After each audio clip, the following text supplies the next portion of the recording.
Hi, friend. Tonight, we begin with something uncomfortable. A Stoic practice that sounds terrible, but works better than most therapy. Negative visualization. Imagining loss. Deliberately thinking about everything you could lose. It sounds like anxiety training. It sounds like inviting depression to dinner. It sounds like the opposite of what self-help books tell you to do. Turns out, the ancient philosophers knew something we're just rediscovering with MRI machines and awkward journal prompts. If you're new here, or if you've been here since the beginning and I just don't remember because it's late and I've had too much coffee, I really appreciate you giving this a shot. If it works for you, great. And if this becomes your new favorite way to fall asleep or stay awake, that's on me. I'm just here to help you fall asleep or stay awake. So get comfortable and let's ease into tonight's journey together. The Stoics weren't optimists. They were realists playing defense. They looked at the world and saw impermanence. Everything changes. Everyone dies. Your favorite tunic rots. Your house burns. Your closest friend betrays you, or just moves away, or gets plague. Romans had a particular relationship with plague. It visited often and stayed longer than expected. So instead of pretending loss couldn't happen, they practiced imagining it.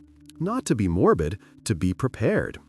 If you already walked through the possibility in your mind, you weren't blindsided when reality happened. Your emotions had a map. Your thoughts had a plan. You didn't panic because part of you had already accepted this scenario. Modern psychology calls this exposure therapy, slowly facing fears in a controlled way so they lose power. The Stoics were doing it 2,000 years ago without the clinical terminology. Just a guy sitting alone thinking, what if I lost everything? Not because he enjoyed it, because he needed to. Marcus Aurelius did it every morning, before the day started, before senators wanted things, before everything got loud. He'd sit and think about loss. He'd imagine his wife dead, his children are gone, his power was stripped, his reputation was destroyed. Then he'd get up and deal with the day, knowing that nothing happening could be worse than what he'd already mentally survived. The ancient version of a mental rehearsal. Professional athletes do it now. Stoics did it first. You've just been handed a mental tool that sounds like depression with a lesson plan. The good news, it actually works. The bad news, it requires sitting with discomfort on purpose, which is the opposite of everything your phone wants you to do. You weren't broken. Your brain was just running factory settings designed for a world that no longer exists. The Stoics figured this out 2,000 years ago while wearing sandals and worrying about grain shipments. You're about to learn why their weird mental trick is more useful than your meditation app's premium subscription. Let's start with what this actually is. Then we'll talk about why it doesn't make you a masochist with a philosophy degree. Negative visualization is simple, brutally simple. You imagine losing what you have. Not forever, just for a minute. You close your eyes and picture your coffee mug breaking. Your car is not starting. Your partner is leaving. Your job is ending. Your health is failing. Your phone falling into a toilet at a wedding where you don't know anyone well enough to ask for rice. Then you open your eyes, and everything is still there. The mug sits. The car works. The person snores next to you. The job sends emails. Your knees complain, but they bend. Your phone buzzes with the same 3 apps trying to sell you the same thing. Suddenly, normal looks like luxury. That's the trick. You didn't get a new life. You got new eyes for the one you already had. The ancient version of turning it off and on again, except you turn off your assumptions and turn on your awareness. The Stoics weren't being dramatic. They were being practical. Life takes things. Jobs end. People leave. Bodies break, houses burn. The question isn't if loss happens. The question is whether you spend all your time pretending it won't, or some of your time preparing so you're not completely blindsided when it does. Good news, you can practice loss without actually losing anything. Bad news, your brain will resist because imagining bad things feels like inviting them, which is magical thinking dressed up as caution. Negative visualization isn't pessimism. It's not declaring the world terrible and giving up. It's closer to a fire drill. You practice the stairs, so when smoke appears, your body knows the route without needing a committee meeting in your frontal lobe. The Stoics called it premeditatio malorum, premeditation of evils, which sounds like a metal band that takes itself too seriously but is actually just a Roman way of saying rehearse the hard stuff so it's not a surprise party thrown by chaos. You learn to sit with the idea of loss without letting it become your identity. The modern version is scrolling past bad news without letting it move into your brain like a tenant who refuses to pay rent. No app required, no subscription tier, definitely no guided meditation voiced by someone who sounds like they're selling you clouds. Just 5 minutes and the willingness to feel uncomfortable on purpose. Let's meet the people who actually did this, starting with the emperor who couldn't sleep. Marcus Aurelius kept a journal that reads like a tired manager giving himself a pep talk at 2 a.m. One of his recurring themes was mortality, his own, other people, the general fragility of everything humans pretend is permanent. He reminded himself that people die, not to be morbid, to remember they're alive now. He wrote that you could lose someone today, that the conversation you just had might be the last one, that the annoyed look you gave them might be the memory they carry, or you carry, if the universe decides to get dramatic. This wasn't depression, this was attention. He wanted to stop treating people like furniture that would always be there. He wanted to see them clearly while they were still standing in the room, making noise and asking for things. The practice made him kinder, not perfect, kinder. He still had bad days where he wanted to throw his imperial to-do list into a fountain. But he recovered faster because he'd already imagined worse, and this was just annoying, not tragic. Marcus practiced negative visualization like someone checking the weather. Quick, regular, unglamorous. He imagined losing his position, his health, his reputation, his children. Then he went back to governing with slightly more patience and slightly less attachment to outcomes he couldn't control. Good news, it worked. Bad news, it didn't make him immortal or immune to grief, just better at holding both. Epictetus took a harder angle. He was a former slave. He knew what actual loss looked like. Not the kind you cry about on a podcast, the kind that removes your autonomy and turns your body into someone else's property. He told students to practice with small things first. Your favorite cup. Imagine it breaking while you hold it. Say out loud, it's just a cup. Breakable, borrowed from the universe, on loan. When it breaks, you're not surprised, you're ready. Then scale up. Your health, your relationships, your reputation. Everything you think is yours is actually rented. The lease ends without warning. Negative visualization is reading the terms and conditions before you sign with your whole identity. Epictetus wasn't cruel. He was pragmatic. He'd lived through the worst. He knew that people who pretend bad things won't happen are the ones who shatter hardest when bad things show up on time. Seneca wrote letters about it like a concerned uncle with good vocabulary and a lot of free time. He said, rehearse poverty while you're wealthy. Sleep on a hard bed sometimes. Eat plain food sometimes. Wear simple clothes sometimes. Ask yourself, is this the disaster I feared? Spoiler, it usually isn't. He called it a kind of mental insurance. You pay premiums in discomfort, so when actual loss arrives, you're not starting from zero. You've been here before, in practice. You know the shape of less. It's uncomfortable, but it's not unfamiliar. These weren't philosophers trapped in ivory towers debating abstract concepts over wine that tasted like someone's opinion about grapes. These were people managing empires, students, businesses, and the chaos of regular human life. They used negative visualization like a tool, practical, repeatable, effective. No TikTok trend, no wellness retreat, definitely no certification course. Just a habit that made hard days slightly less hard. Let's talk about why this works and why your brain hates it. Your brain runs on prediction. It likes patterns. It likes knowing what comes next. Surprises cost energy. So your brain builds models of the future where everything stays mostly the same, with minor upgrades and no catastrophes. This is called the hedonic treadmill. You get used to what you have. It becomes the baseline. You stop noticing. The coffee mug is just a mug. The car is just a car. The person next to you is just there, like wallpaper that occasionally asks what's for dinner. Your brain isn't being rude, it's being efficient. Noticing everything all the time is exhausting. So it automates, it stops seeing, it starts assuming. The problem is, assumptions get shattered, and when they do, the contrast is brutal. You go from assuming forever to facing none. The gap is where suffering lives. Negative visualization closes that gap. You practice the contrast ahead of time. You imagine the loss while you still have the thing. Your brain updates its models. It adds a note. This is temporary. This could end. This is a gift, not a guarantee. When loss happens, your brain isn't starting from scratch. It's pulling a file it's already opened. The shock is softer. The grief is still real, but the disbelief is quieter because you already believed it was possible. Good news, you're training your brain like a very anxious puppy.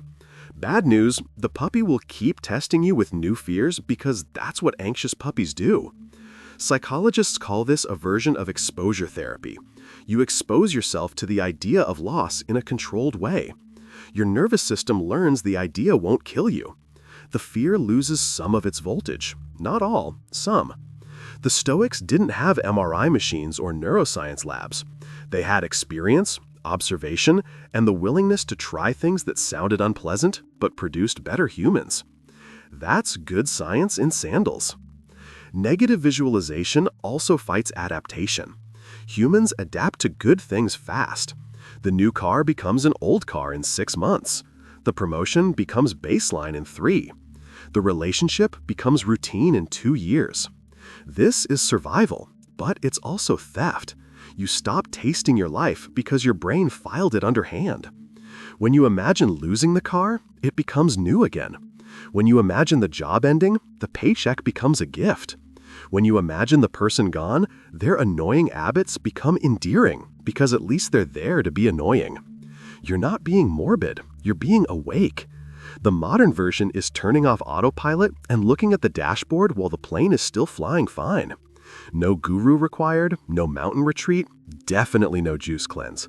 Just uncomfortable honesty with yourself about how temporary everything actually is. Let's address the obvious concern. Doesn't this make you miserable? Short answer, no. Long answer, only if you do it wrong. Negative visualization isn't rumination. Rumination is when your brain grabs a fear and chews it like a dog with a grudge against a toy. You spiral, you catastrophize, you imagine worst-case scenarios in high definition with the director's commentary from your anxiety. That's not practice, that's torture, and it doesn't work. Negative visualization is controlled. You set a timer, you imagine a specific loss, you sit with it, then you return to the present and notice what you have. The whole process takes 5 minutes, maybe 10 if you're working on something big. You're not moving in with fear, you're visiting, like going to a museum of things that might happen, looking at one exhibit, then leaving through the gift shop with gratitude instead of a keychain. The difference is intention and return. You go in on purpose, you come out on purpose. You don't set up camp in disaster and start a subscription service. People who practice this correctly report less anxiety, not more, because the thing they were avoiding, thinking about, is now less scary. They've looked at it, they've survived the look. The monster in the closet is still there, but it's smaller when you open the door with a flashlight. Good news, your fears shrink when you examine them. Bad news, they don't disappear. They just become manageable. Another concern is that you'll manifest bad things, that thinking about loss invites loss. This is superstition dressed up as self-help. Your thoughts do not control the universe. If they did, everyone who imagined winning the lottery would be rich, and everyone who worried about their flight would crash. Reality is indifferent to your mental rehearsals. It does what it does. Negative visualization doesn't invite disaster. It prepares you for the disasters that show up anyway, because that's what disasters do. The Stoics weren't cursing themselves, they were practicing resilience. There's a difference between imagining your car breaking down and smashing your car with a bat to prove you're tough. One is wise, one is expensive and weird. You're training emotional agility, The ability to move through loss without getting stuck, to feel grief without becoming grief, to lose something and still function because you've already accepted that loss is part of the deal. No voodoo, no law of attraction, definitely no cosmic punishment for being realistic, just a mental habit that makes you harder to break. So, what does this look like in practice? Let's get specific. Morning version, short form. You wake up. Before you check your phone, which is already a win, you spend 2 minutes imagining one thing going wrong today. Your meeting gets canceled, your coffee spills, your kid gets sick, traffic is terrible, your package doesn't arrive. Pick one. Imagine it vividly. Feel the mild disappointment. Then ask yourself, could I handle this? The answer is almost always yes. Then start your day knowing you've already survived the worst your morning brain could invent. The modern version is preemptively lowering your expectations so reality has room to surprise you with okay instead of perfect. Evening version, longer form. Before bed, which is brave because this is when your brain loves to panic, you imagine losing something bigger. Your job, your health, a relationship, your home. Not forever, just for 5 minutes. Picture the loss. Walk through what that would feel like, what you would do, how you would cope. Then open your eyes. Notice what you still have. Notice the relief. Let that relief become gratitude. You're not inviting disaster, you're rehearsing resilience. The ancient version of a fire drill that happens in your head instead of a stairwell that smells like industrial cleaner and someone's leftover lunch. Practical applications pile up fast. Before a difficult conversation, imagine it going badly. Imagine them saying no. Imagine anger. Then have the conversation. If it goes badly, you're ready. If it goes well, you're pleasantly surprised. Either way, you're not frozen by the gap between expectation and reality. Before a trip, imagine delays, lost luggage, bad weather, missed connections. Then pack snacks, download books, and bring a charger. When delays happen, you're annoyed but not devastated. When everything goes smoothly, you feel like you won a lottery you didn't enter. Before an important event, imagine it failing. The speech bombs, the presentation glitches, the date is awkward. Then prepare anyway. Practice anyway. Show up anyway. If it fails, you've already been there in your head. If it succeeds, the gap between fear and reality becomes a gift. Good news, you're building a cushion between expectation and outcome. Bad news, you still have to do the thing. Visualization doesn't replace action. It just makes action less terrifying. Seneca's version was more physical. Once a month, he lived like he'd lost everything. Simple food, hard bed, plain clothes, no servants, no luxury, no comfort. He wanted to prove to himself that poverty wasn't the monster he feared, that he could survive less and still be himself. The modern translation is a dopamine fast with Roman branding. 1 day a month, no phone, no streaming, no takeout, no online shopping, simple meals, long walks, books, conversation, silence. You're practicing less so less doesn't feel like death when it arrives. You're not punishing yourself, you're calibrating. You're reminding your brain that survival doesn't require everything you currently have, that you're more resilient than your habits suggest, that comfort is nice but not necessary. No Instagram story required, no hashtag, definitely no monetization strategy. Just quiet proof that you're not as fragile as your algorithm thinks. There's a dark side to this. Let's be honest about it. Some people use negative visualization as an excuse to not enjoy anything. They imagine loss so often they forget to feel presence. They're so busy preparing for disaster, they miss the ordinary miracle of a normal Tuesday where nothing breaks. That's not stoicism. That's anxiety cosplaying as wisdom. The point isn't to live in fear. The point is to use fear as a tool to create gratitude. You imagine loss to appreciate presence. You rehearse disaster to enjoy calm. You practice the hard stuff so the easy stuff feels easy again. If you're spending more time imagining loss than experiencing presence, you're doing it wrong. The ratio matters. 5 minutes of visualization. the rest of your day living like the things you have are gifts worth enjoying. Another mistake is using it to avoid attachment. Some people imagine loss so they don't have to love fully. They keep one foot out the door emotionally because they've convinced themselves detachment is wisdom. That's not Stoicism. That's fear with a philosophy minor. The Stoics loved deeply. They married, they had children, they built friendships. They just refused to pretend those people were permanent. They loved with open hands instead of closed fists. They held gently because they knew gripping tighter doesn't stop loss. It just makes loss more painful when it comes. Negative visualization isn't about loving less. It's about loving wisely. It's about enjoying the people in your life while they're here instead of taking them for granted until they're gone. Good news, you can love fully and prepare for loss simultaneously. Bad news, it requires emotional maturity most people avoid until a funeral forces the lesson. There's also a version where people use negative visualization to feel superior. They imagine loss and then feel smug about their own resilience. Look at me, they think. I'm so prepared. I'm so wise. I'm basically a Stoic emperor. Congratulations, you're a philosopher with a personality disorder. The practice is supposed to make you humbler, not prouder. It's supposed to remind you that everything you have is temporary and unearned, that luck plays a bigger role than effort, that loss is coming for everyone, including you, and you're not special. If negative visualization makes you feel superior to other people who haven't practiced it, you're using it as a weapon instead of a tool. Stop. Go back to the beginning. Start with humility instead of performance. The goal is simple. Less surprise when bad things happen, more gratitude when good things stay. That's it. No enlightenment, no transcendence, definitely no podcast tour where you explain your morning routine to people who clap too enthusiastically.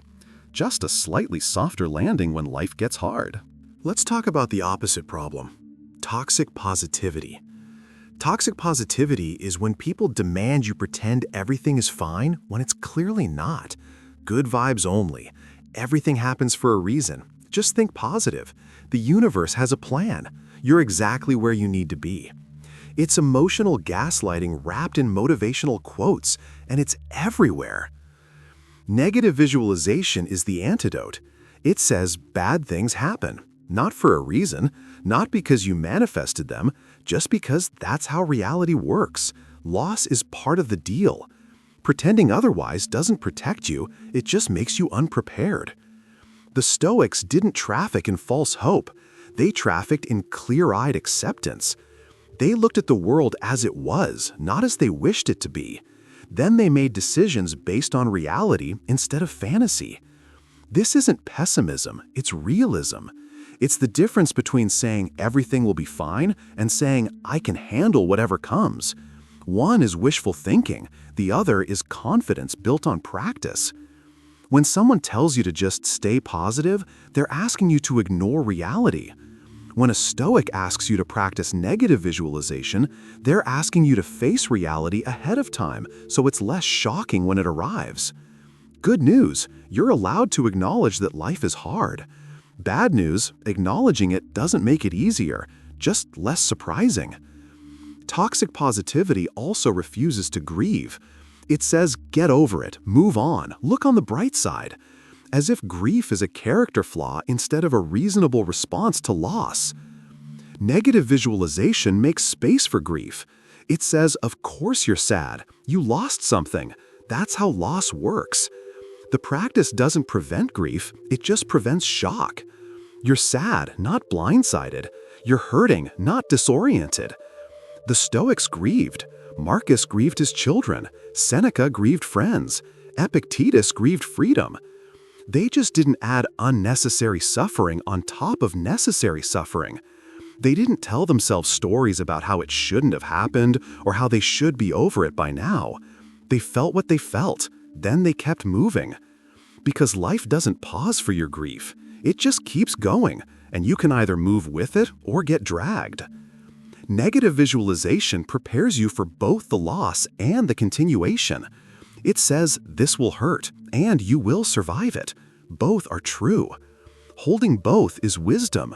No spiritual bypass, no forced gratitude, definitely no pretending sadness is a choice you can simply opt out of with better thoughts. Just honest preparation for a dishonest world that keeps taking things without asking. The hedonic treadmill is the silent thief in all of this. You get a raise, you're thrilled for 2 weeks.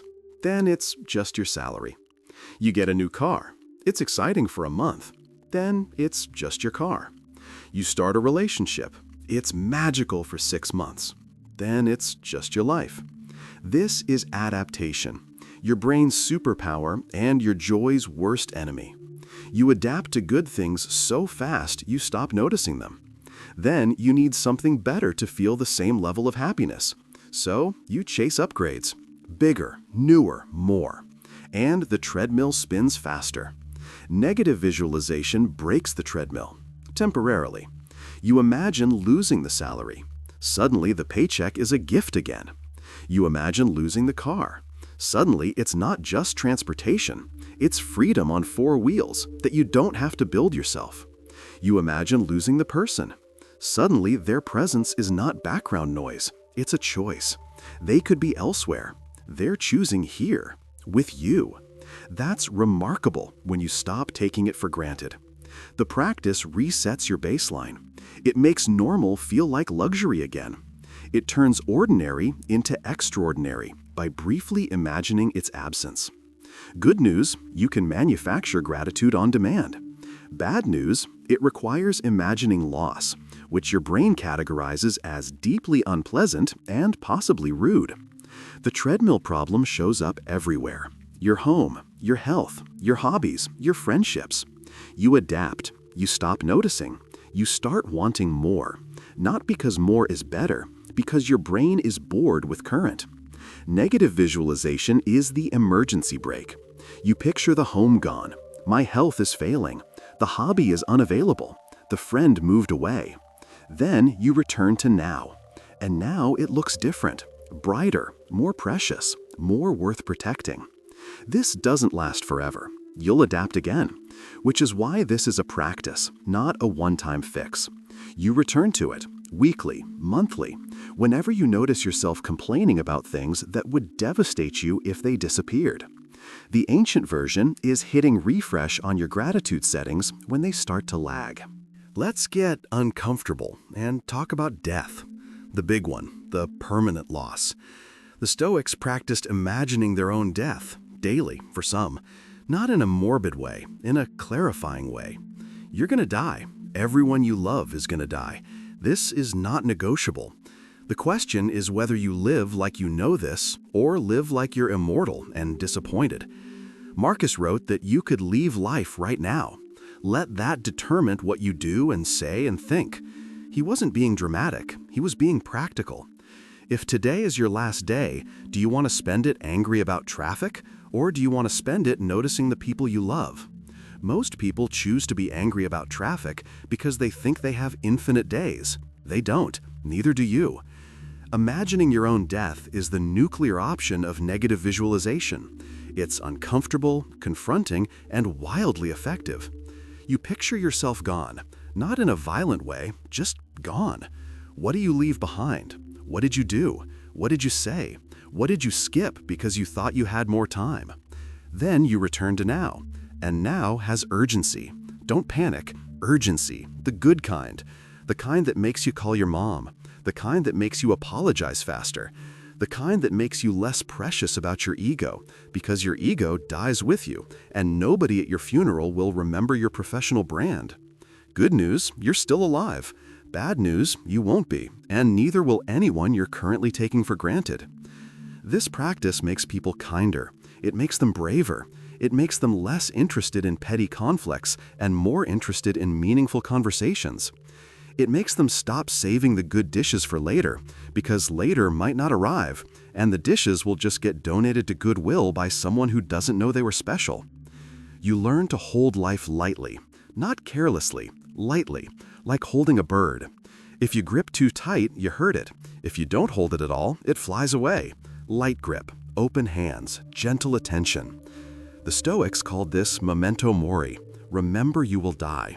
Not to be morbid, to be awake, to stop sleepwalking through your one strange life pretending it's a dress rehearsal. No skull decorations required, no goth phase, definitely no making it your entire personality on social media. Just a quiet acknowledgement that your time is finite, and maybe that should inform how you spend your Tuesday afternoon. So, how do you start? Because this sounds intense and you're already tired. Start small, absurdly small. Tomorrow morning, pick one object, your coffee mug, your phone, your toothbrush. Imagine it breaking, gone. What would you do? You'd get another one, you'd survive, it would be mildly annoying. That's it. Congratulations, you just did negative visualization. It wasn't traumatic, it was boring. That's the point. Do this once a day for a week, different objects. Your car is not starting, your Wi-Fi goes out, your favorite pen running out of ink. Small losses, small adaptations. Your brain learns that imagining loss doesn't cause loss, it just prepares you. Week 2, scale up. Imagine a relationship getting distant. Not ending, just distant. What would you do? You'd try harder, you'd have a conversation, you'd adjust. Then look at that relationship now. Is it distant? If not, don't take it for granted. If yes, maybe have that conversation today instead of when it's too late. Week 3, try the physical version. One day of simple living. Plain food, no phone after dinner, early bed, cheap coffee. The goal isn't punishment, it's proof. Proof that you can survive less, that less doesn't kill you, that your happiness doesn't require everything you currently have. Week 4, try mortality, just once. Set a timer for 5 minutes. Imagine this is your last year. What matters? What doesn't? What would you do differently? Then come back. You have more than a year, probably, so do those things now. The practice builds like exercise. You start with light weights. You add slowly. You don't go from couch to marathon in 1 week. You don't go from ignoring mortality to meditating on death daily. You build capacity. Good news, this gets easier with repetition. Bad news, it never gets comfortable. That's how you know it's working. Keep a journal if it helps. 1 line a day. What I imagine losing. What I noticed afterward. Not for performance, for tracking. To see if your gratitude increases, to see if your anxiety decreases, to see if the practice changes anything, or if it's just philosophical theater. The Stoics would want you to test it, to treat it like a hypothesis instead of a commandment. Try it. See what happens. If it makes you miserable, stop. If it makes you more present, continue. No cult, no commitment, definitely no certification program that costs more than your monthly rent. Just a practice old enough to have survived emperors, plagues, wars, and the fall of Rome. Maybe it's worth a week. Here's one more piece, the community aspect. The Stoics didn't practice alone. They wrote letters, they taught students, they discussed in forums in schools. They shared what worked and what didn't. They built a culture of practice instead of just individual discipline. You need this too. Find one person who won't think you're weird for imagining loss on purpose. Tell them what you're doing. Ask them to try it. Compare notes. Hold each other accountable. The modern version is a group chat for people who practice gratitude through confronting impermanence.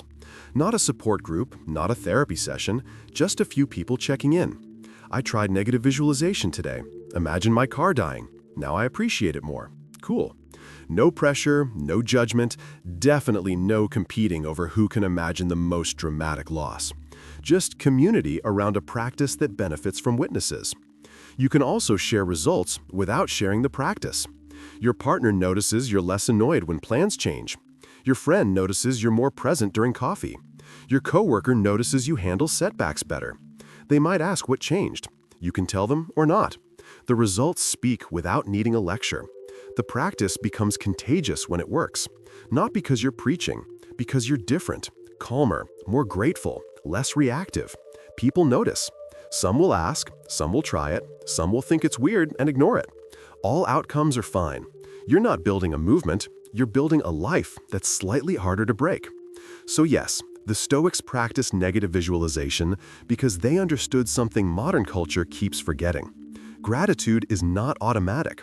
Presence is not default. Resilience is not genetic. They're all skills. And skills require practice. For all their strange habits and uncomfortable exercises, The Stoics built lives that could bend without breaking. They loved fully while knowing love ends. They worked hard while knowing work is temporary. They enjoyed comfort while knowing comfort is conditional. They held everything lightly because they'd practiced letting go before life forced them to. For all the loss they imagined, they didn't become pessimists. They became realists. They saw clearly. They prepared honestly. They lived gratefully. Not because everything was good, because they stopped demanding everything be good. They accepted what was. They worked with what was. They found joy in what was, even when what was less than they wanted. And somehow, they endured. Through empires falling, through plagues arriving, through personal losses that would break unprepared people. They endured because they'd already survived the loss in their minds before it arrived in their lives. The shock was softer. The grief was real, but not disorienting.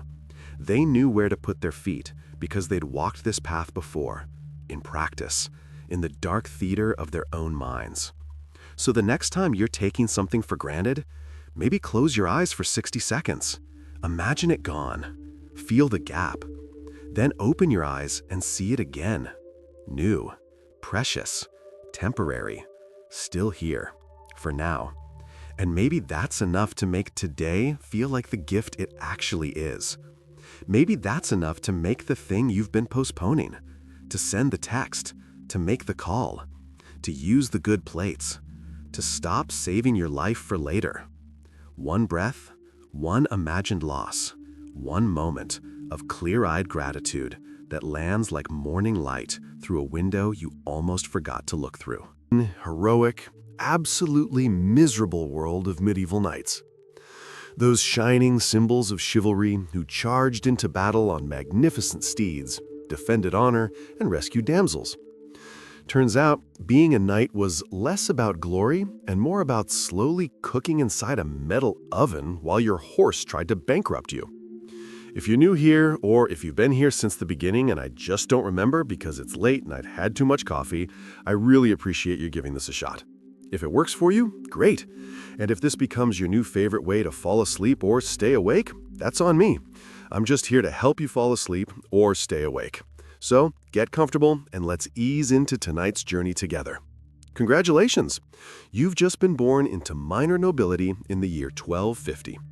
The good news is you're not a peasant. The bad news is you're about to spend the next 15 years of your life training to become a heavily armored rich kid with a death wish. Because that's what a knight really was, not the Hollywood hero on a white stallion. More like an over-equipped trust fund kid carrying a 7-year-old child on his back while trying not to pass out from heat stroke. Let's be clear about something up front. Everything you think you know about knights is wrong. The movies lied to you, the romance novels lied to you, even the Renaissance paintings lied to you, because they were painted 200 years after the fact by artists who had never seen actual combat. The reality? Knights were walking through financial disasters wrapped in metal coffins, maintained by a small army of servants, bankrupted by livestock that ate better than peasants, and constantly one bad joust away from spending the rest of their lives drinking soup through a straw. But we're getting ahead of ourselves. Let's start at the beginning. When you're 7 years old and someone decides your childhood is over. If you were born into a knightly family, your training started young. Not teenager young. 7 years old. The medieval version of being shipped off to military boarding school, except the headmaster was a battle-scarred lord who considered compassion a character flaw. You became a page. Congratulations. Your job was to serve, learn, and try not to cry where anyone could see you. You learned to ride horses before you could do basic math. You learned to handle weapons before you learned to read. And you learned that nobility meant suffering in silence, which was medieval speak for, stop complaining or I'll make you run laps in the courtyard until you vomit. The training was brutal by design. You weren't just learning skills. You were being broken down and rebuilt into someone who could function while wearing 60 pounds of metal in the middle of summer while other men tried to cave your skull in with hammers. No child psychology, no positive reinforcement, no participation trophies. Just a wooden sword, a bruised body, and the constant reminder that weakness got you killed. Your instructors hit you with practice weapons that left real bruises. They knocked you off horses, they made you carry heavy loads until your legs shook. Character building, definitely. By age 14, you graduated to squire status. Must be nice. Now you got to follow an actual knight around, which meant you were part servant, part student, part pack mule. You carried his weapons, you maintained his armor, you held his horse, you helped him dress, which was like helping someone put on a car before breakfast. And you kept training. Sword work, lance work, wrestling, grappling, horseback riding until your thighs were raw and bleeding. The medieval version of CrossFit, except instead of posting about it on Instagram, you just limped around the castle and tried not to make eye contact with anyone. The goal was to make all of this automatic, to train your body so thoroughly that when someone was trying to kill you, you didn't have to think, you just reacted. Like muscle memory, except the muscles in question had been beaten into submission over a decade of systematic abuse.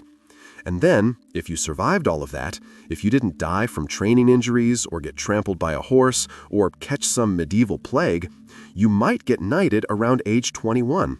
Congratulations, you are now qualified to die in full plate armor. Let's talk about armor, because this is where the fantasy really crashes into reality. Hollywood shows you knights moving like Olympic athletes, doing backflips in full plate, running up stairs, fighting for hours without breaking a sweat. Good luck with that. A full suit of plate armor weighed between 50 and 70 pounds. That doesn't sound terrible, right? People carry heavy backpacks, soldiers carry gear. How bad could it be? Except imagine carrying that 7-year-old child we mentioned. Now imagine that child is strapped to every part of your body. Your chest, your back, your arms, your legs, your head. And that child never shifts their weight or adjusts position. They just hang there, pressing down on you, restricting your movement, making every action require twice the effort. That's armor. The weight distribution was better than a backpack, true, but it was still 60 pounds of metal that you had to move with every step, every swing of your sword, every time you tried to stand up after being knocked down. And here's the thing nobody tells you. The armor didn't just restrict your movement, it restricted your breathing. The chest plate pressed against your ribs. The helmet limited how much air you could pull in. So you're trying to fight, trying to survive, and you can only take about 70% of a normal breath. Like trying to sprint while breathing through a coffee stirrer. Not ideal.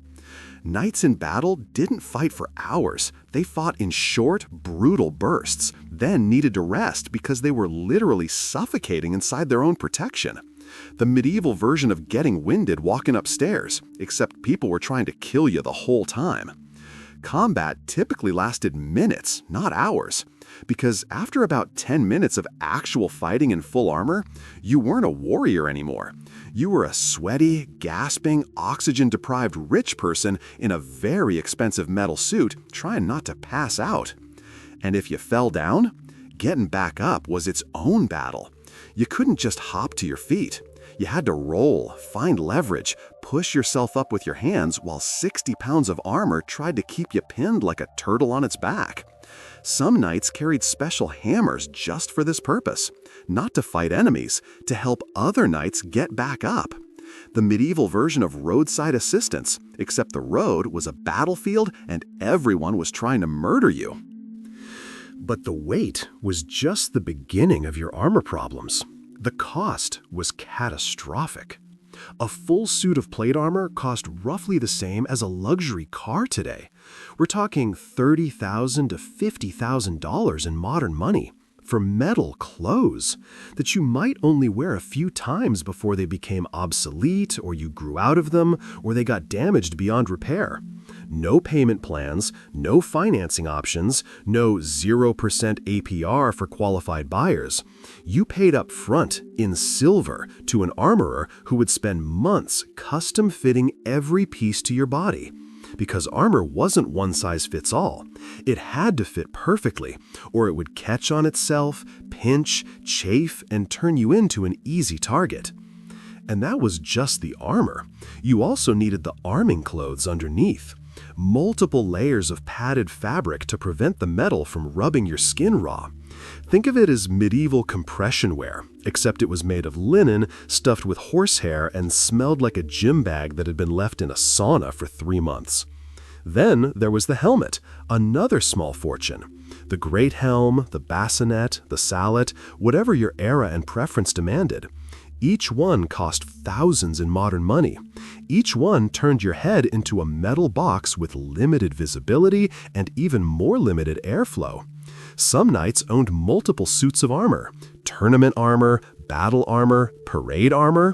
Like owning different cars for different occasions, except each car costs as much as a house and could get you killed if you wore the wrong one to the wrong event. The financial pressure was immense. You inherited some of this stuff, sure, but armor technology changed. What protected your grandfather was outdated by the time you came of age, so you had to buy new, better, more expensive. And if you couldn't afford the best armor, you wore what you could get: secondhand plate, borrowed pieces, a mix of chainmail and partial plate that left gaps. The medieval version of driving a beater car to work, except your coworkers all had Teslas and your beater might get you killed in the company parking lot. Many knights went into debt just to maintain the appearance of wealth and status, because a knight without proper armor wasn't respected, wasn't feared, wasn't taken seriously. You had to look the part, even if it bankrupted you. Spoiler alert, it usually did. Let's say you've got the armor. You've spent a small fortune. The pieces are sitting in your chamber, gleaming and beautiful, and absolutely terrifying because you have to put them on. Getting into armor was not a solo activity. You couldn't do it yourself, physically impossible. The pieces buckled and strapped in places you couldn't reach. The medieval version of trying to zip up a dress with the zipper in the back, except the dress weighed 60 pounds and was made of metal plates that could pinch your skin off if you weren't careful. You needed help. Usually your squire, sometimes 2 squires. They dressed you like a very aggressive doll, piece by piece, layer by layer, until you were encased in metal from neck to toe. First came the arming doublet, padded clothing that went under everything. Then the leg armor, greaves for your shins, cuisses for your thighs, polines for your knees. Each piece strapped on, buckled tight, adjusted until it sat correctly. Then your feet, sabatons, metal shoes that turned your feet into clubs. No flexibility, no feeling, just metal covering meat, hoping you didn't trip over something. Then the chest piece, the breastplate in front, the backplate behind, connecting at the sides with straps and buckles that your squire fumbled with while you stood there, sweating, already regretting every choice that led to this moment. Arm armor next, van braces, rear braces, couters for your elbows. Each piece restricts your range of motion just a bit more. Gauntlets, metal gloves that turned your hands into clumsy clubs. Good luck picking anything up. Good luck having any fine motor control. You could grip a sword, that was about it. And finally, the helmet, the piece that completed your transformation from human being into a walking metal statue. Your squire lowered it onto your head, and suddenly the world narrowed. Your vision cut down to whatever you could see through the visor slits. Your hearing is muffled, your breathing echoing inside the metal chamber of your own skull. The whole process took 15 to 30 minutes, and that was if everything went smoothly, if your squire was experienced, if none of the buckles stuck, if none of the straps broke. In battle conditions, with arrows falling, with enemies approaching, you dressed faster, sloppier, hoping nothing critical got missed. And once you were in, you were in. No quick bathroom breaks, no taking it off because you got too hot. You were committed. You were sealed inside your protection like a medieval astronaut in the world's worst spacesuit. So you're armored, you're mounted, you're ready for glorious combat. What actually happened in medieval battles was chaos wrapped in metal, wrapped in terror. Forget the choreographed sword fights from the movies. Real combat was short, brutal, and absolutely nothing like a duel. It was a crowd of armored men smashing into each other, trying to find gaps in the metal, trying to knock each other down, trying to survive long enough to see sunset. Your visibility was terrible. The visor slits gave you maybe 30% of normal vision. Peripheral awareness? Gone. You saw what was directly in front of you, and even that was limited. Like fighting with a cardboard box on your head with 2 narrow slots cut out. Knights got flanked constantly, blindsided, hit from angles they never saw coming because they literally couldn't turn their heads far enough to look. And the noise. Inside your helmet, every hit sounded like thunder. Someone hitting your armor with a weapon made your entire world ring. The metal amplified everything. Your helmet became a bell, and you were the clapper inside it, getting rattled with every impact. No wonder knights went deaf. The constant ringing, the constant impacts, the constant noise of metal on metal. Medieval tinnitus was just part of the job description. The fighting itself was exhausting. You swung your sword, and the armor made every movement slower, harder. You had to put your whole body into it. No quick strikes, no fancy flourishes, just brutal, powerful swings aimed at gaps in the enemy's armor. Because here's the thing, armor worked. It was really good at stopping blades. So knights didn't try to cut through armor. They tried to find the weak points, the gaps at the joints, the spot under the arm, the back of the knee, the visor, anywhere the metal didn't cover completely. Or they just tried to knock you down. Because a knight on the ground was a knight in trouble. The armor that protected you standing up became a death trap when you were horizontal. Can't get up easily, can't defend yourself well, just a turtle on its back waiting for someone to finish the job. And the weapons evolved to deal with armor. Warhammers, maces, poleaxes, weapons designed to break bones through the metal, to cave in helmets, to deliver concussive force that the armor couldn't stop. Getting hit felt like being in a car accident. The armor stopped the weapon from cutting you, sure, but it didn't stop the force. That still transferred into your body, into your bones, your organs. Your brain rattles around in your skull. Knights got concussions constantly, broken ribs, internal bleeding. The armor kept them alive, but didn't keep them uninjured. They walked away from battles bruised, battered, and damaged in ways that wouldn't become apparent until later. And when you did get injured, there was no anesthesia. None. Zero. Definitely none. The medieval version of surgery was held still while someone cuts into you with unwashed tools. Bite down on this leather strap. Try not to pass out from the pain. Good luck. Arrow wounds were common, and arrows were designed to stick.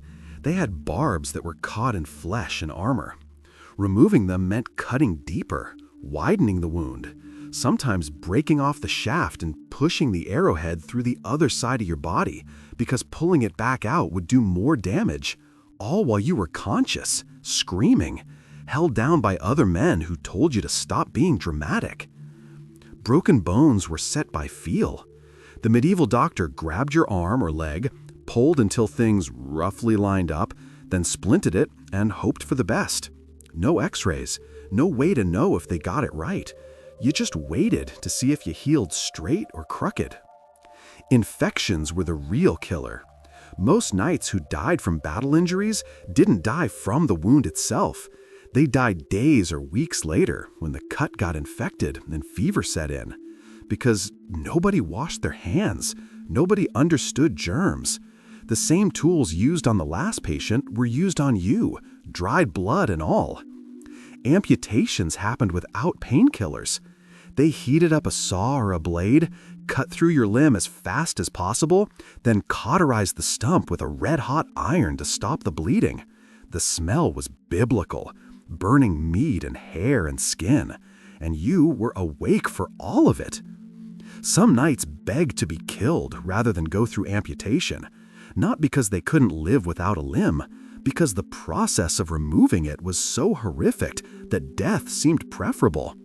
And if you survived the surgery, you still had to survive the recovery, lying in a bed, feverish, hoping the wound didn't go septic.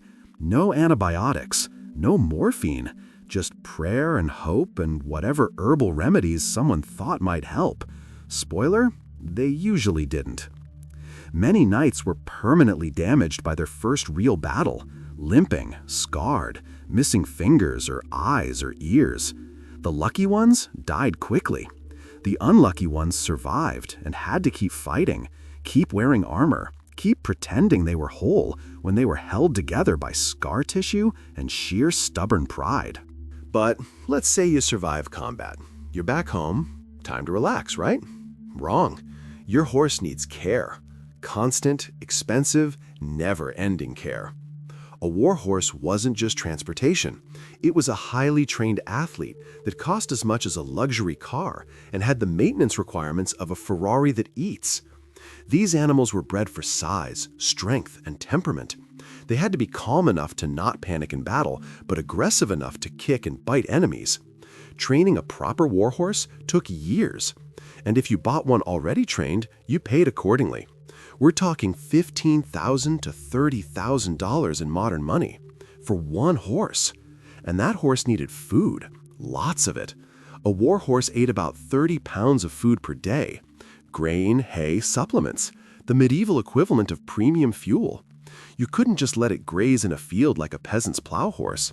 It needed a specialized diet to maintain its size and strength. Then there was the stable. The groom cares for it, the farrier to shoe it, the veterinarian treated it when it got sick or injured, which happened constantly because horses are fragile despite their size, colic, lameness, respiratory infections, hoof problems. Horses found new and creative ways to be expensive medical disasters on a regular basis. And you couldn't just get a new one. These animals were investments. Losing a war horse was a financial catastrophe. Some knights owned multiple horses. You needed at least two, one for battle, one for travel, plus maybe a pack horse for your equipment, because your war horse couldn't carry both you and full armor and all your supplies. The medieval version of owning multiple vehicles, except the vehicles had opinions and sometimes kicked you. And the tack, the saddle, the bridle, the barding if you wanted to armor your horse too, which made sense but also made your horse even more expensive and difficult to maintain. Everything about knighthood was a money pit, a constant drain on resources. You weren't just maintaining yourself, you were maintaining an entire operation. The armor, the weapons, the horses, the servants, all of it constantly requires money you might not have. Speaking of maintenance, your armor needed constant care. Metal rusts, metal gets damaged, metal needs cleaning, oiling, adjusting, repairing.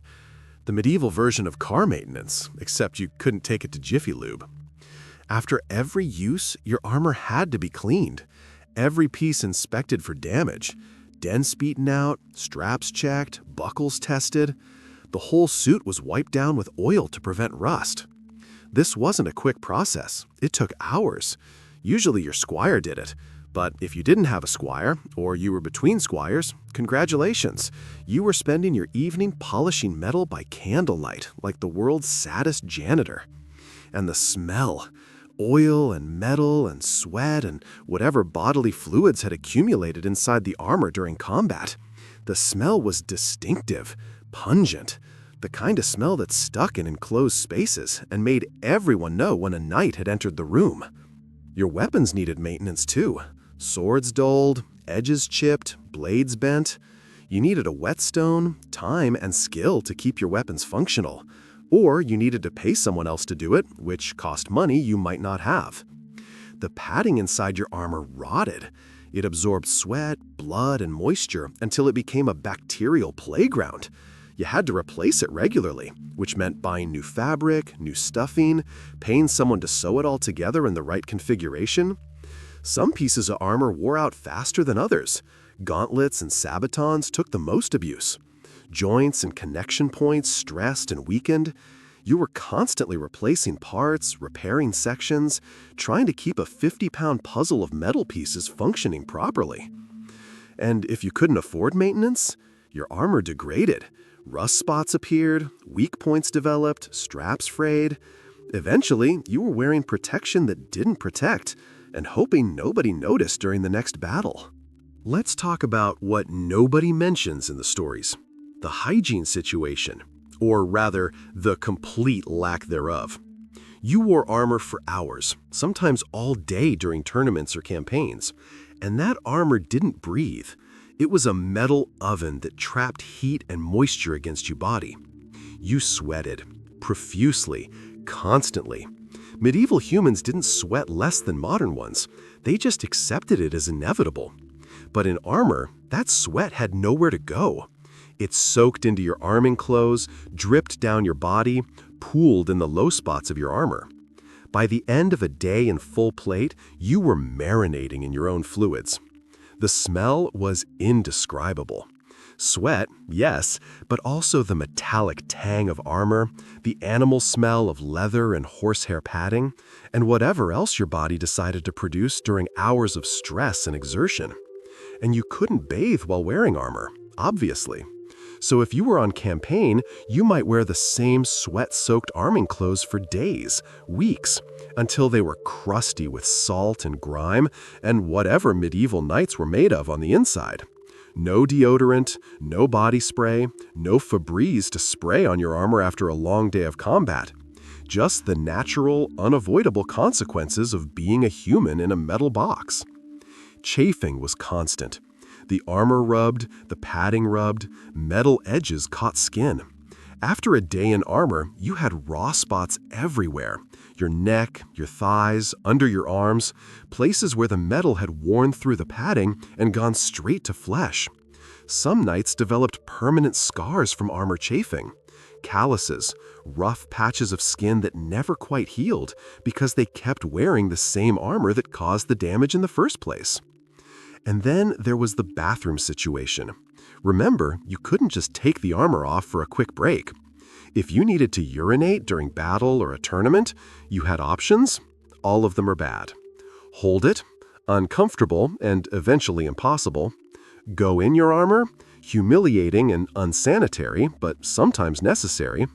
Get help removing enough armor to handle business, then get help putting it back on. Time-consuming and vulnerable.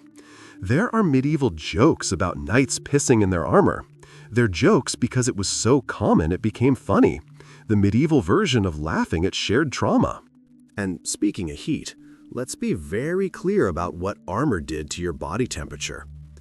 In summer, armor was a death trap. The metal absorbed heat from the sun. The padding trapped heat against your body. You were essentially wearing a greenhouse that slowly cooked you from the outside in.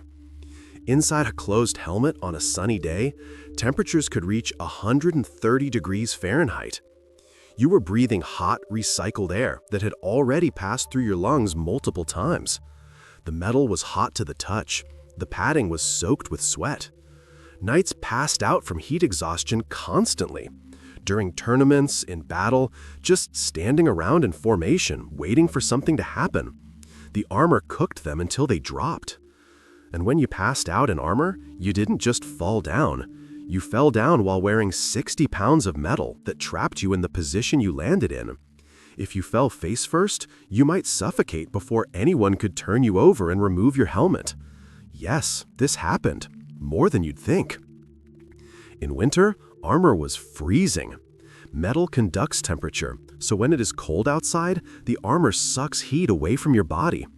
You needed extra padding just to create some insulation between your skin and the metal that wanted to freeze you. Your hands and feet went numb first. The extremities always suffer most. And metal gauntlets and sabatons didn't help. They just trapped the cold against your skin until you couldn't feel your fingers or toes. Some knights got frostbite inside their armor, lost toes or fingers because the circulation got cut off by cold metal pressing against cold skin for too long. The temperature regulation problem had no good solution. You wore the armor. You dealt with the consequences. You suffered in silence because complaining was unbecoming of a knight.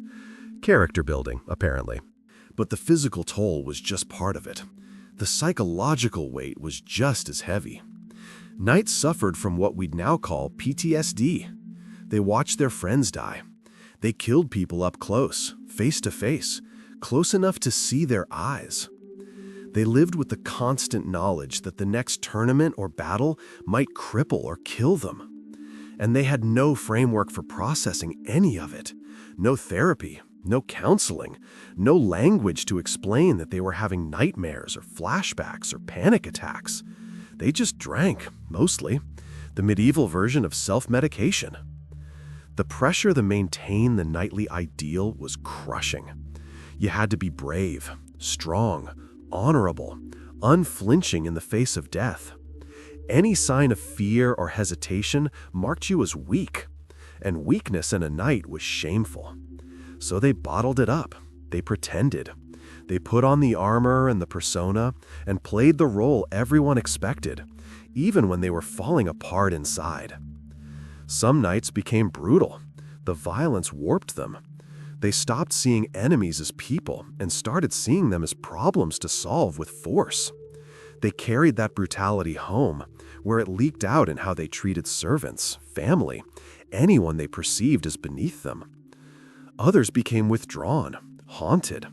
They'd survived things that should have killed them, and they couldn't understand why they were still alive when better men had died. Survivor's guilt, medieval edition. And the younger knights, the ones just starting out, had to watch the older knights and wonder if that's what they'd become. Scarred, damaged, hollow men playing at nobility while their bodies and minds broke down piece by piece. There was no glory in it, not really. Just survival. Just making it through one more day in armor, one more fight, one more year of trying to live up to an ideal that was slowly destroying everyone who attempted it. And let's talk about the financial reality, because this might be the most brutal part of all. Being a knight was ruinously expensive. We've mentioned the armor cost, the horse cost, the weapon cost, but that was just the beginning.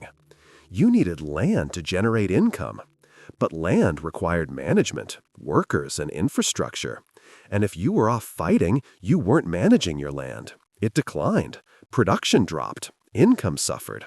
You needed servants, squires, grooms, cooks, servants to maintain your household. Each one required food, shelter, and some form of payment. The medieval version of payroll, and it never stopped. Tournaments cost money to enter. You had to travel to them, which meant feeding and housing your entire entourage. You had to pay registration fees.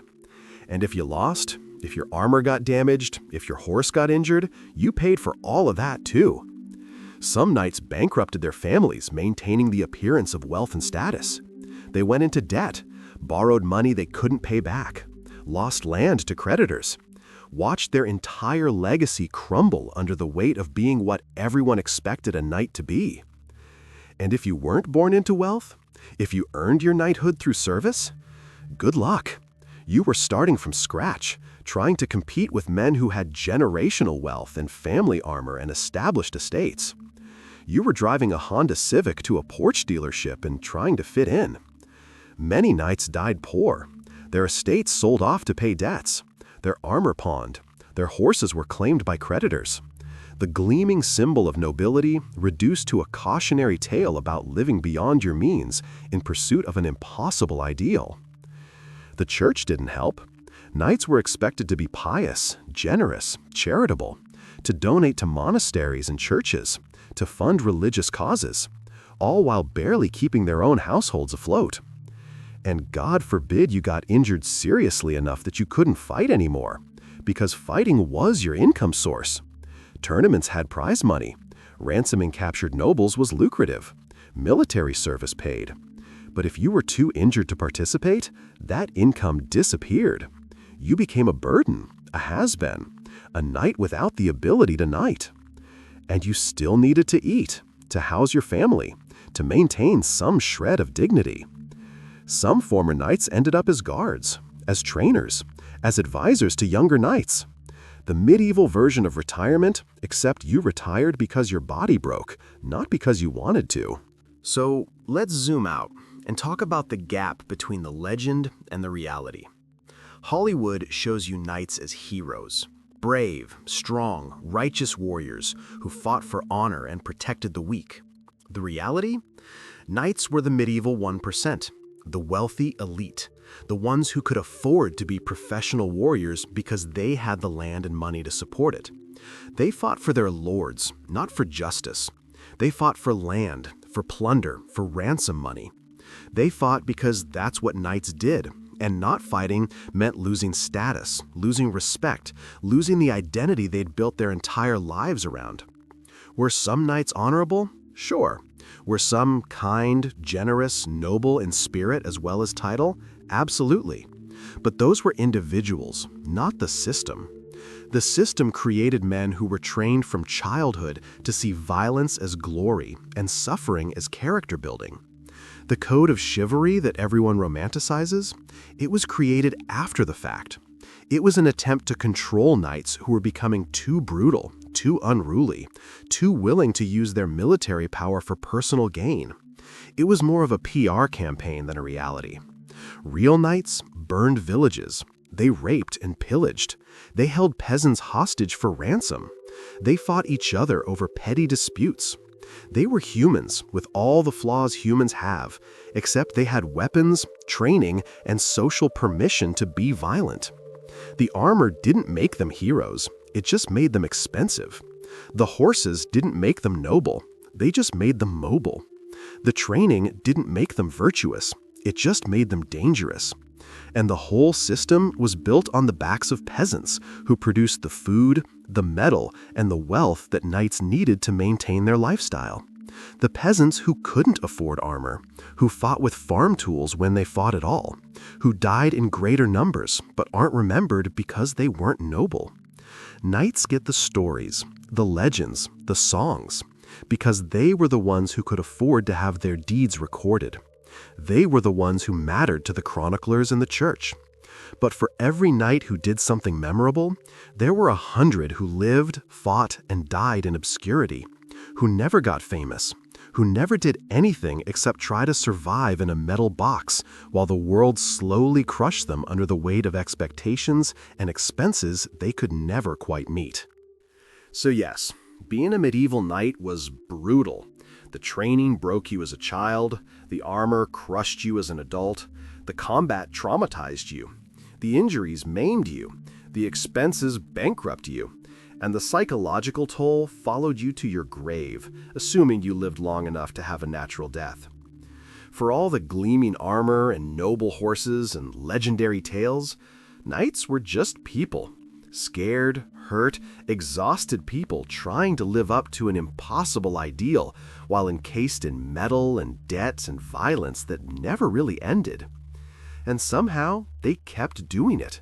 Generation after generation of young men looked at the scarred, limping, half-deaf veterans and said, "Yes, I want that life." Because being a knight meant something. It meant status, respect, identity. It meant you mattered in a world where most people didn't. Even if it costs you everything. Even if it broke your body and your mind and your finances. Even if reality could never match the legend. So the next time you watch a movie with knights in shining armor charging heroically into battle, spare a thought for what that actually meant.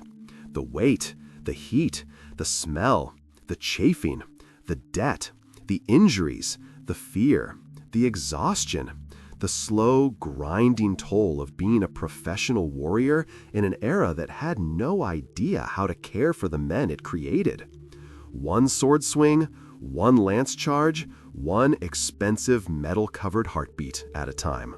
We begin with ancient philosophy, the timeless art of explaining why life is hard and what you can do about it when your toga smells like yesterday and your emperor might be insane. We're talking Stoics, Epicureans, and assorted Greeks who looked at the chaos of existence and said, "Let me write this down so people in 2,000 years can also feel called out." Turns out people have always been anxious, broke, and wondering if they're doing this whole being alive thing correctly. Spoiler alert, nobody was sure then either. Let's start with the Stoics, the original "it is what it is" crowd. They didn't invent emotional detachment, they branded it, like Apple for calmness, except instead of a sleek logo, you got a bearded man in a robe telling you that most of your problems are your own fault. Not unkindly, just factually. The core idea was simple. Some things are in your control, most things are not. Your job was to know the difference and stop screaming at the weather. The weather does not care, it never did. This philosophy has aged incredibly well, considering we still yell at traffic like it's listening. Stoicism says you control your thoughts, your actions, and your responses. That's it. You don't control your neighbor, your boss, the economy, whether it rains on your wedding, or whether the bread burns. You especially don't control other people's opinions, which is a relief because their opinions are frequently terrible and contradictory.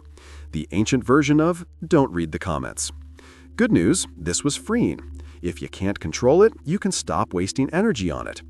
Bad news, you still had to live in Rome, where plagues happened, emperors went feral, and your best tunic got stolen by someone who probably needed it more than you. Philosophy doesn't stop theft, it just reframes your feelings about theft. Marcus Aurelius, emperor, philosopher, tired man in expensive sandals. He ruled Rome from 161 to 180 AD, which means he managed an empire, fought wars on multiple fronts, dealt with a plague that killed millions, and still found time to write in a journal. His journal became Meditations. It was never meant for publication. It was Marcus talking to Marcus, trying to remind himself not to be a jerk when people were being jerks first. The entries read like a man who desperately wanted a vacation, but was also the HR department, military general, and customer service line for the entire Roman world. He wrote things like, "You have power over your mind, not outside events." Also, "The universe is changing, our life is what our thoughts make it." Solid advice, not easy advice. He woke up in palaces that smelled like marble dust, olive oil lamps, and the faint worry sweat of senators. Mornings meant decisions about grain supply, troop movements, and whether to trust the guy who smiled too much. No smartphone, no Excel sheet, and definitely no "I'll get back to you." Just stylus, wax tablet, and the knowledge that every choice rippled outward into thousands of lives. Congratulations! You were the most powerful man in the known world. The good news? You could afford good wine. The bad news? You couldn't stop thinking about death, duty, and the fact that one day you'd be dust and nobody would remember if you were kind. He was kind. History remembered. It still took 1,800 years for the book to become a bestseller. Timing is everything. Epictetus. Former slave. Current legend. Born around 50 AD, he spent his early years as property. Someone owned him. Someone could sell him. Someone once broke his leg, either on purpose or through carelessness, depending on which ancient source you trust. Either way, Epictetus walked with a limp for the rest of his life and never complained about it in writing, not once. He got freed eventually, taught philosophy in Rome until Emperor Domitian kicked all the philosophers out like a man cleaning his browser history before company arrives. Epictetus moved to Greece, opened a school, and spent decades teaching people how to not lose their minds when life was unkind.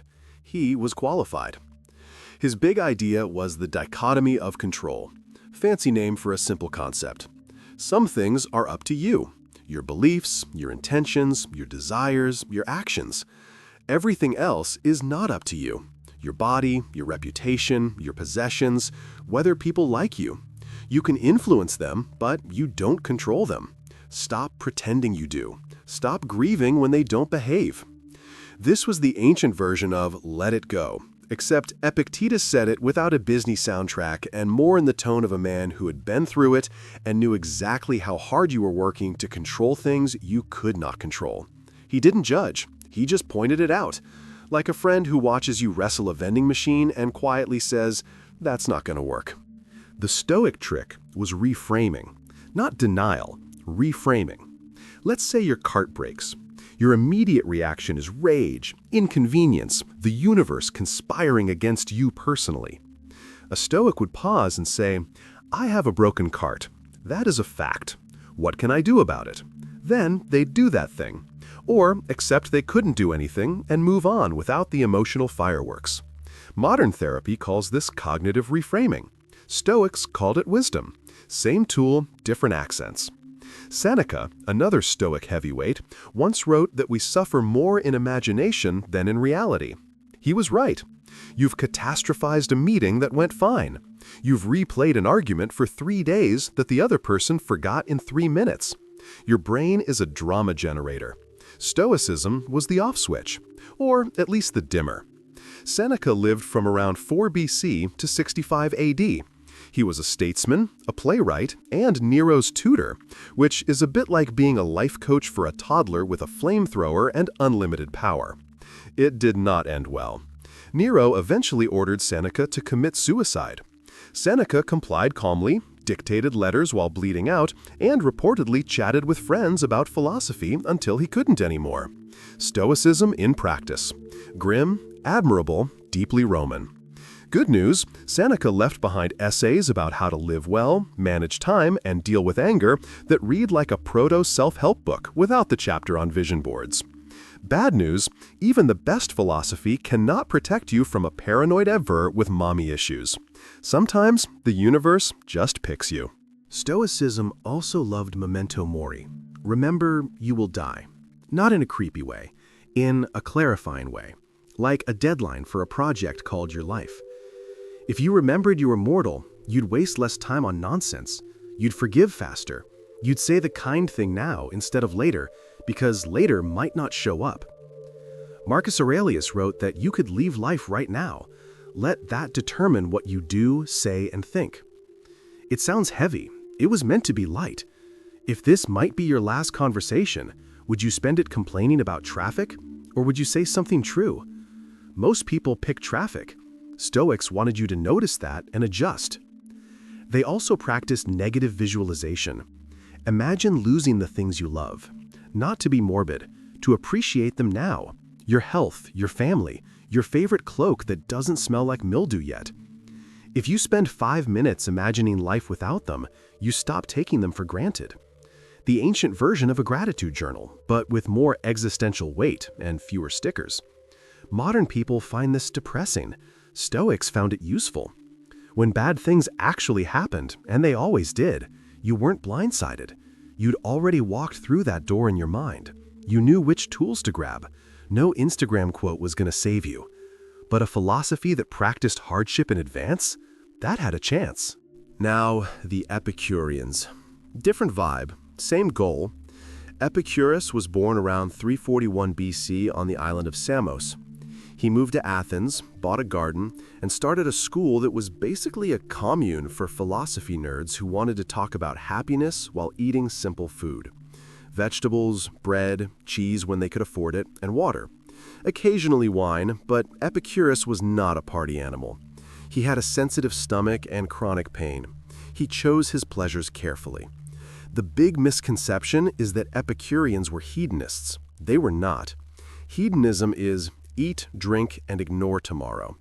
Epicureanism is choose pleasures that don't wreck you later. It's the difference between binge-watching a show until 4 a.m. and regretting your entire life versus watching 2 episodes and going to bed satisfied. Both are pleasurable, one is strategic.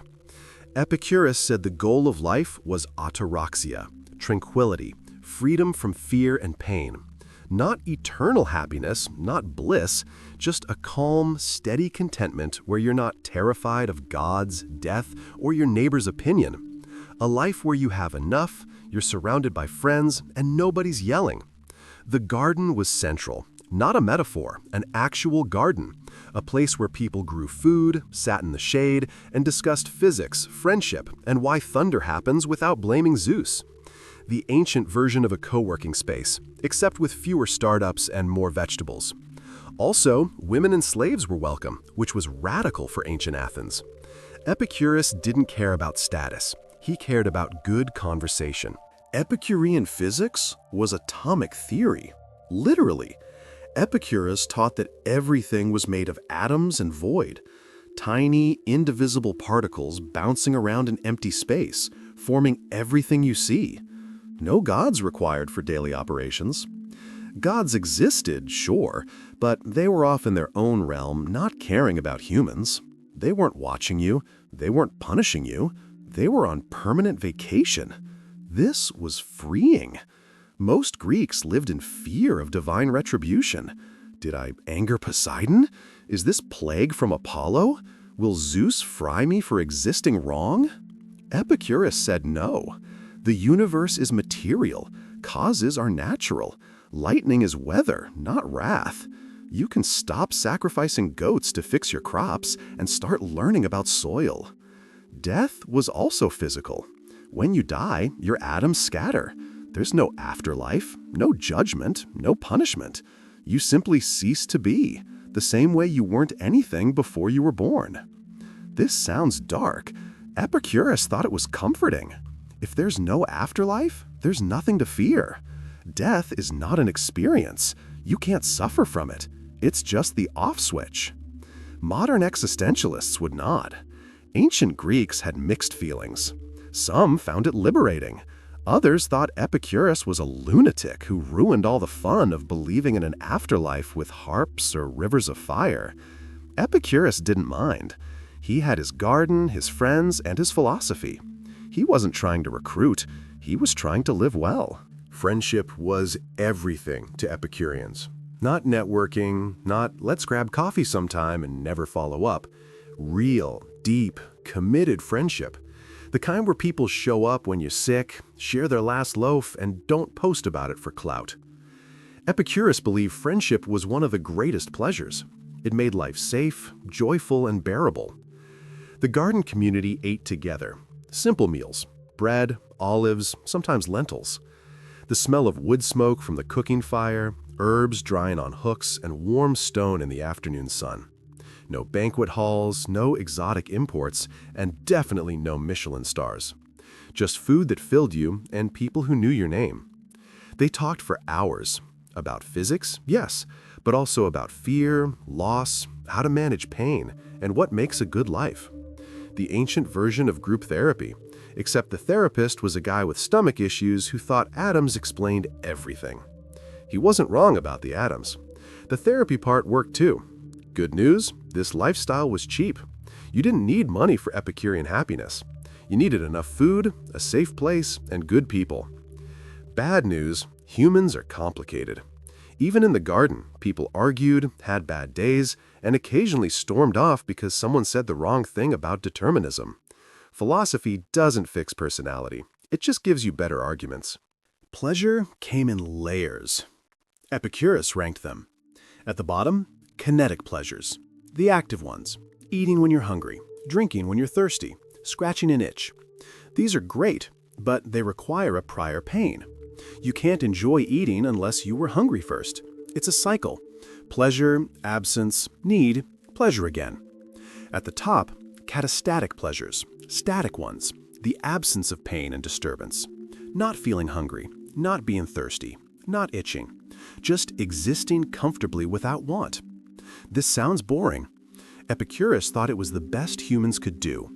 A quiet evening with no emergencies is better than a feast that wrecks your stomach.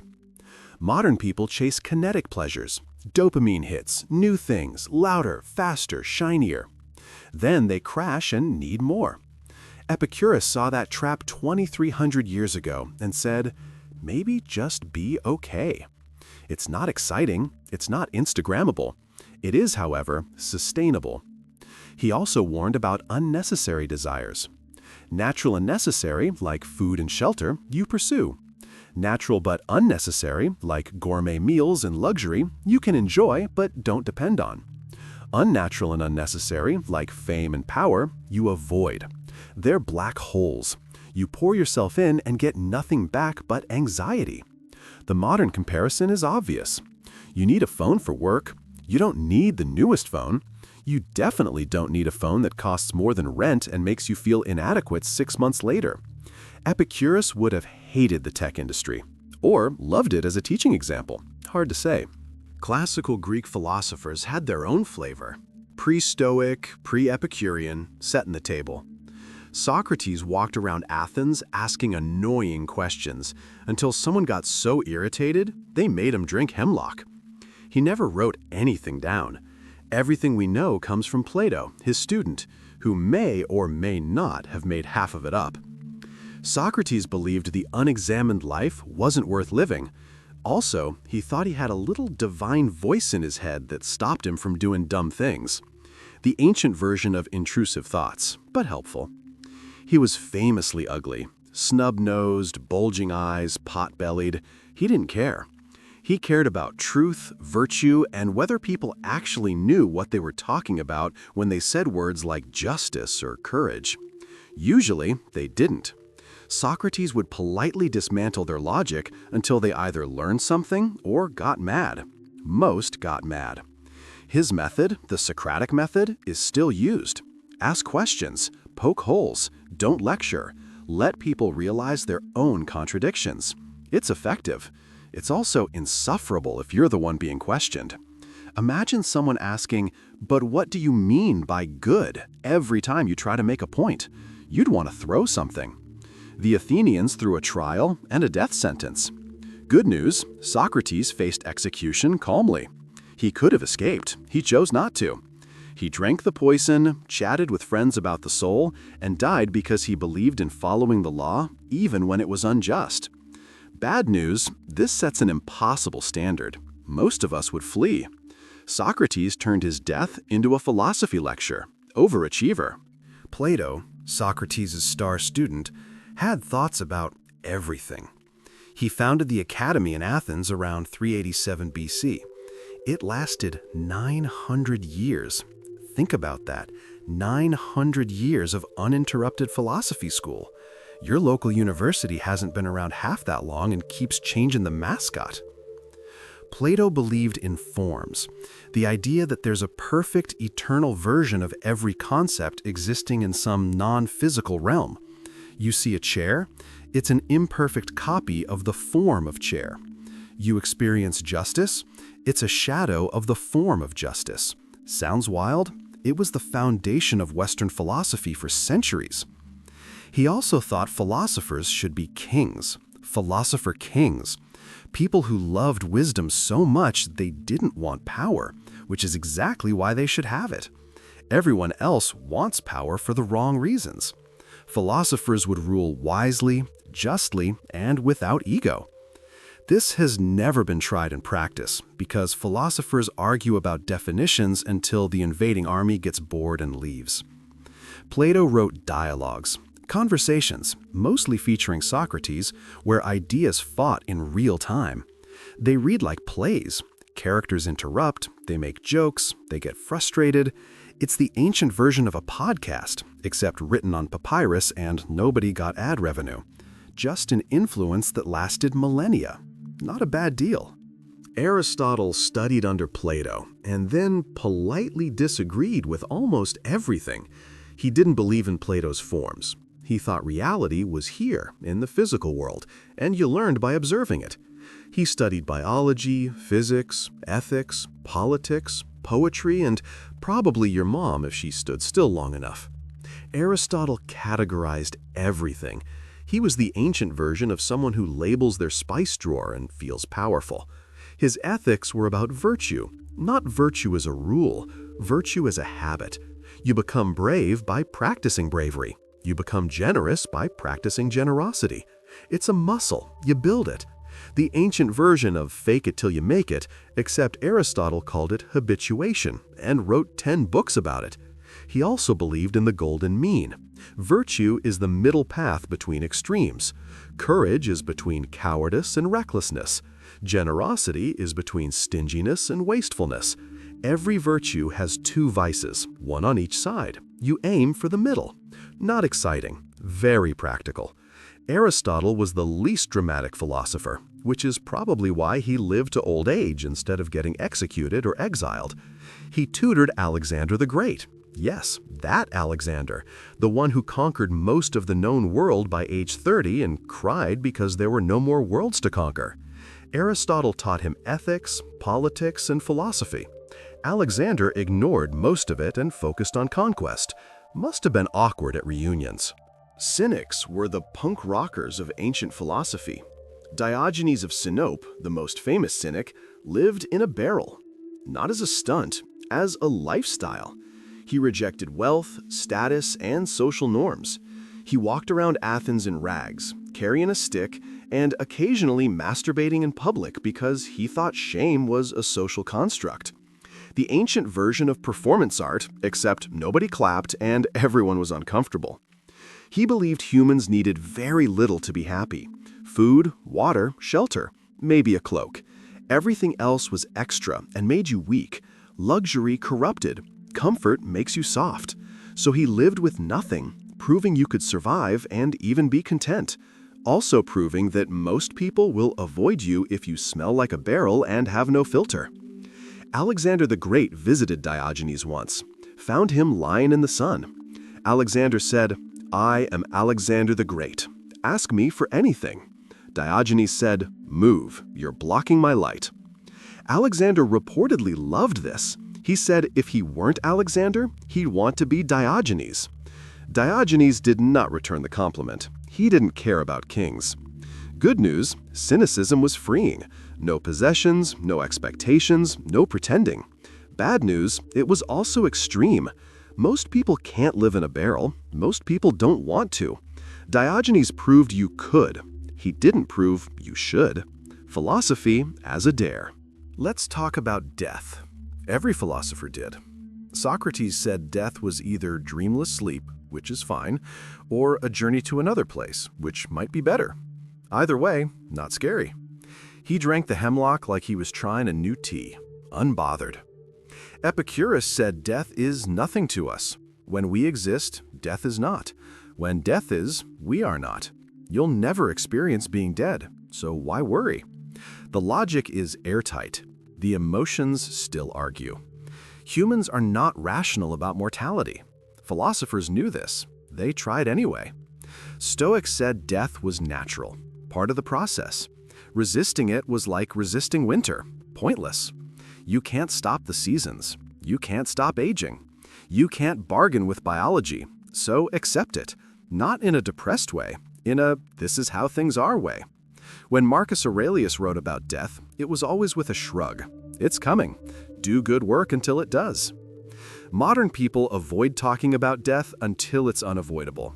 We have entire industries designed to help us pretend aging isn't happening. The ancient philosophers talked about it constantly, not because they were morbid, because ignoring it made life smaller.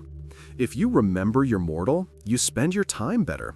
You say the thing, you make the call, you stop waiting for perfection. Application? Did any of this work? Yes and no.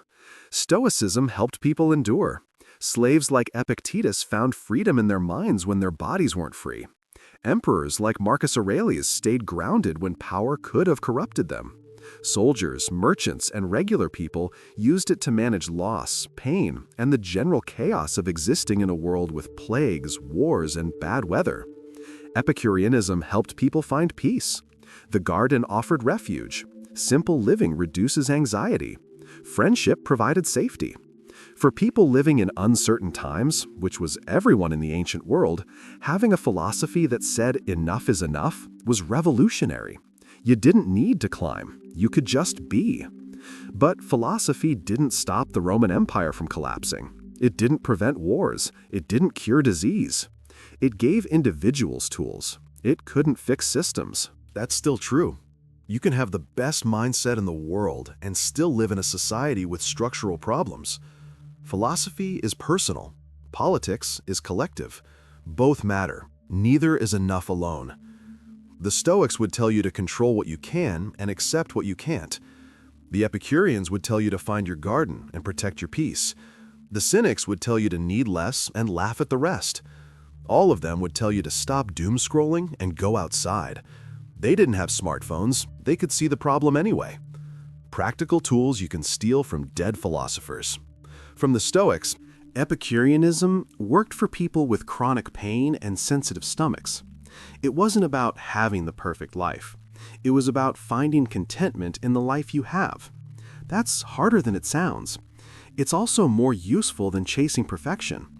The philosophers weren't perfect. Seneca was rich and told people not to care about wealth. Aristotle owned slaves and wrote about ethics. Diogenes was insufferable. Marcus Aurelius preached kindness and also persecuted Christians. Nobody's clean. The ideas still hold. You don't have to live in a barrel. You don't have to die for your principles. You don't have to agree with everything. You just have to take what's useful and leave the rest. That's what philosophy is. Not a religion, not a rule book, a toolbox. Use what fits. So yes, ancient philosophers spent centuries figuring out how to live with uncertainty, mortality, and other people. They didn't have answers to everything. They had approaches. Some worked in a palace, some worked in a barrel, some worked in a garden with friends and simple food. For all their togas, beards, and outdated physics, they understood something we keep forgetting. You can't control the world. You can control your response. You can't avoid pain. You can avoid unnecessary suffering. You can't live forever. You can live well now. And somehow, their words survived. Copied by hand, translated across languages, printed in books, and now available on your phone while you wait for coffee. The same questions, the same struggles, the same stubborn hope that thinking clearly might help. So the next time you're spiraling about something outside your control, or chasing a pleasure that leaves you emptier, or forgetting that you're mortal and this day counts, maybe remember them. The bald guy in the barrel, the emperor with insomnia, the man with the sensitive stomach and the garden. One breath, one choice, one clear thought at a time. That's how you survive being human. Not with the perfect system, with philosophy that works on a Tuesday. In traffic, in grief, in joy, in the ordinary middle where most of life happens.